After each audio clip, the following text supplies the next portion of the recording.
transparence quand même et sur l'affaire Ferrand. Donc moi je suis comme toi, je suis pour le respect de la présomption d'innocence, mais quand même quand on nous a fait Richard Ferrand, nouveau président de l'Assemblée nationale, nouveau président de l'Assemblée nationale, qui pour le coup c'est un cas d'enrichissement personnel.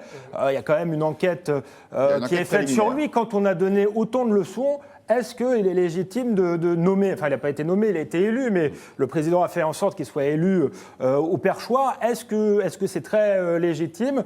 Il y a quand même une hypocrisie, un deux poids, deux mesures là-dessus. Et pour Bayrou, c'est pareil, c'est vraiment la phrase de Bossuet, Dieu se rit des gens qui déplorent les conséquences dont ils chérissent les causes. Pareil, ça a été un chantre de la transparence, de la morale politique. L'Assemblée et la vie politique sont pleines de bossuétistes.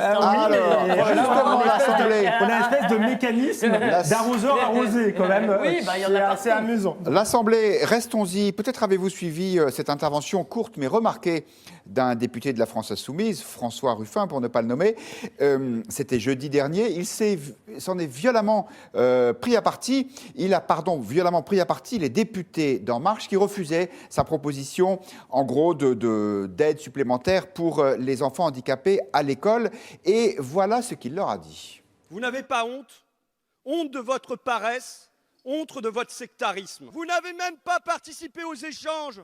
Vous vous êtes contenté en groupe, en troupeau, de voter contre, de lever la main en cadence comme des Playmobil. Les noms des votants seront publics. Je les publierai sur ma page Facebook et je ne serai pas le seul. Ils circuleront à travers la France. Et ce vote, j'en suis convaincu, ce vote vous collera à la peau comme une infamie. Voilà, il proposait qu'il y ait davantage de ce qu'on appelle des assistantes de vie scolaire, des AVS, pour aider ces enfants. En fait, il avait bien organisé son intervention, François Ruffin, et il s'en est expliqué sur sa chaîne YouTube, c'était ce week-end, en disant, de toute façon, à l'Assemblée, on n'a pas d'influence sur les lois, parce qu'elles sont déjà décidées et déjà votées par le gouvernement une fois qu'elles arrivent chez nous, donc on peut s'en servir que comme une tribune. Écoutez-le. Tu te demandes comment tu vas la faire passer, ta colère. Où est-ce qu'elle va être, la fenêtre de tir?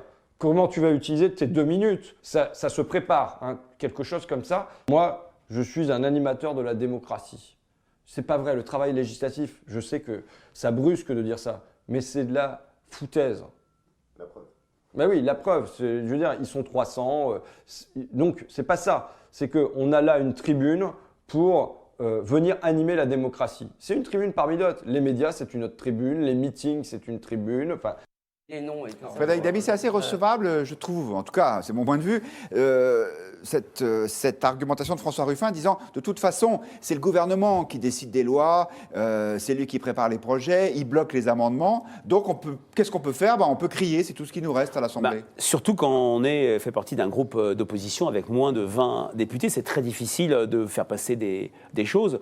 C'est vrai qu'on est sur une stratégie du coup d'éclat permanent, une stratégie, c'est la stratégie du groupe des Insoumis d'essayer, on avait vu avec les 5 euros d'APL, avec les victuailles qui avaient été apportées à l'Assemblée. Voilà, qu'est-ce qu'on peut s'acheter avec 5 euros? C'est vrai aussi, et ça limite peut-être les éclats de François Ruffin. Il faut dire ce qui est. Dans notre régime présidentiel, la scène parlementaire n'est pas une scène visible par les Français. Systématiquement, quand on travaille sur des événements, sur la mémorisation d'événements qui ont eu lieu à l'Assemblée, peut-être à l'exception ces dernières années du discours de Manuel Valls après le 11 janvier, ils sont très faiblement mémorisés. Voilà, il y avait aussi l'affaire du maillot de foot pour le sport amateur. C'est vraiment la stratégie François Ruffin qui part de sujets du terrain pour essayer de les porter. Dans le baromètre match, vous dites que c'est peu efficace parce que ça passe pas bien dans l'opinion, ou ça passe peu. Ça passe peu. C'est pas je pense que ce qu'il a fait, en plus... Ça passe quand il fait un truc comme ça, donc il a raison. Non mais je ne dis pas qu'il a tort. Je dis que c'est très difficile de faire passer ce message auprès des Français, même si la question du handicap, c'est une question qui touche énormément les Français, et plus on est concentré, ou plutôt concerné par la question du handicap, plus il y a un sentiment de colère absolument terrible vis-à-vis de l'action des pouvoirs publics et de ce gouvernement. Voilà, même si après, le gouvernement a répondu qu'il faisait déjà des choses, mais ça, on n'entre pas sur le fond du dossier. C'était plutôt cette attitude elle-même. Alexandre Devecchio, qu'est-ce que vous en pensez? Par exemple, quand les députés de la France Insoumise, au moment du départ de Manuel Valls, agitent des panneaux sur lesquels il est écrit « bon débarras », est-ce que vous trouvez que c'est de l'expression démocratique comme une autre? Il y aurait beaucoup à dire sur la désertion de Manuel Valls, mais je trouve que c'était pas pour le coup, c'était pas très, très élégant. Mais bon, moi, ça me choque pas. Au contraire, je pense que ça fait partie, depuis toujours, en fait, du rôle du député. Dans représentation nationale, il y a représentation. Donc, ils font un travail représentatif. Ils portent des sujets sur la table. C'est le cas avec le handicap. Ça a permis de mettre en lumière un sujet important. Donc, je trouve que Ruffin fait son travail comme on le fait, en fait, depuis la Révolution française. Alors après, c'est pas un orateur formidable, je trouve. Il lisait sa feuille, mais au moins, il a l'énergie, il y va. Et on pourrait presque regretter que le Front National, qui pourrait être cette voix des classes populaires à l'intérieur de l'Assemblée nationale, se serve finalement assez peu de cette tribune.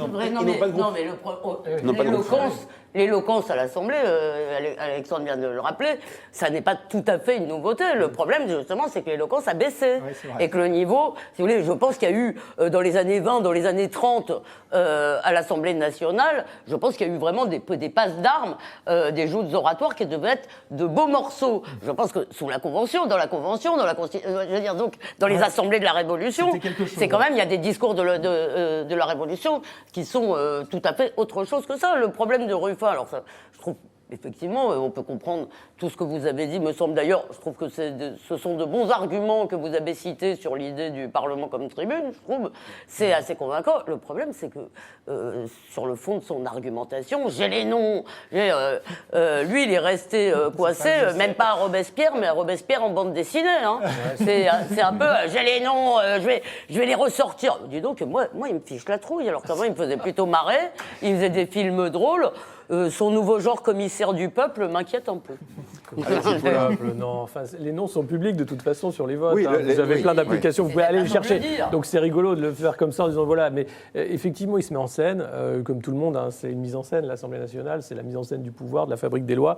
Ce qu'il dit sur le fond est vrai, c'est-à-dire que qu'est-ce qu'on peut faire dans le débat quand on a une assemblée aux ordres qui ne sert à rien. Les lois arrivent, elles sont écrites. Ça s'appelle une majorité. Ouais, non, mais il y a eu des majorités un peu plus houleuses, parlez-en à François Hollande. Mais là, on est sur une majorité vraiment de Mercalme, où les lois sont même jusqu'à être écrites, révisées, revues par les lobbies. Rappelez-vous sur le glyphosate, où c'est passé par le cabinet du ministre. Ça, c'est un scandale d'État. On en a très peu parlé. Non, mais c'est un scandale d'État. Et les Français, ça, ils l'ont mesuré. Voilà, ils l'ont mesuré, bien sûr. On n'écrit pas les lois dans les cabinets des ministres avec les lobbies pour les faire signer à l'Assemblée par un groupe de godillots. Je suis étonné qu'on me dise que les Français ne savent pas trop ce qui se passe à l'Assemblée, mais en revanche, ils savent ça. Alors expliquez. Juste après le départ de Nicolas Hulot, il y a eu une chute de popularité d'Emmanuel Macron. Et quand on interrogeait qualitativement les Français, c'était moins le départ de Nicolas Hulot, mais d'une part que le gouvernement reléguait la question environnementale au second plan et que c'est un gouvernement qui cédait au lobby. Et dans ce cadre-là, le glyphosate était très fortement cité. Bien sûr. Donc c'est pas passé à l'as. Et faire des coups d'éclat, oui, ça permet aussi de mettre des sujets parce que derrière, la majorité est obligée de s'expliquer. Que faites-vous finalement sur le handicap? L'argument de dire c'est juste rassembler aux ordres. Sur rassembler aux ordres, je me permets de vous reprendre parce que... Qu'est-ce que vous en pensez sur Twitter? Vous réagissez comme sur chacun des sujets traités aujourd'hui. Va-t-on vers un haptic permanent? Vous nous répondez oui quasiment aux trois quarts. Quelques commentaires. Turing qui nous dit c'est un opposant professionnel. Il parle évidemment de François Ruffin. Alors que Babineau revient sur le fond du sujet, c'est-à-dire celui des assistantes de vie scolaire, en disant ce qui est inquiétant, c'est le manque de contradiction flagrant au sein de La République En Marche, où effectivement ils sont assez silencieux, ce qui amplifie l'intervention de Ruffin. Frédéric Dabi, quand, à votre avis, les Français voient des députés qui ont des pancartes bon débarras pour saluer le départ d'Emmanuel Valls, les gens disent c'est de l'expression normale ou ils trouvent que c'est un peu infantile ou manque de respect? Moi, vous n'avez pas testé ça, mais je pense que ça a été c'est relativement inconvenant et ça manque complètement d'élégance, même si c'est intéressant de voir, je parlais de la remontée de popularité très forte de Gérard Collomb après son départ. Dans le même temps, les Français ont, entre guillemets, sanctionné le départ de Manuel Valls pour la ville de Barcelone, puisqu'il a reculé de quasiment 7 points. Donc ils n'en veulent pas à Hulot de partir comme un malpropre en annonçant son départ à France Inter. Ils n'en veulent pas à Collomb de partir sans se préoccuper de la succession. Alors, ce n'est pas... Après nous avoir chanté la République quand même. Non, mais je suis d'accord. Et cela dit, sur les Insoumis, juste un mot, parce que ce qui est inquiétant, je trouve, et en fait c'est ça qui m'a gêné, je n'ai pas répondu tout à l'heure, c'est que je pense que la haine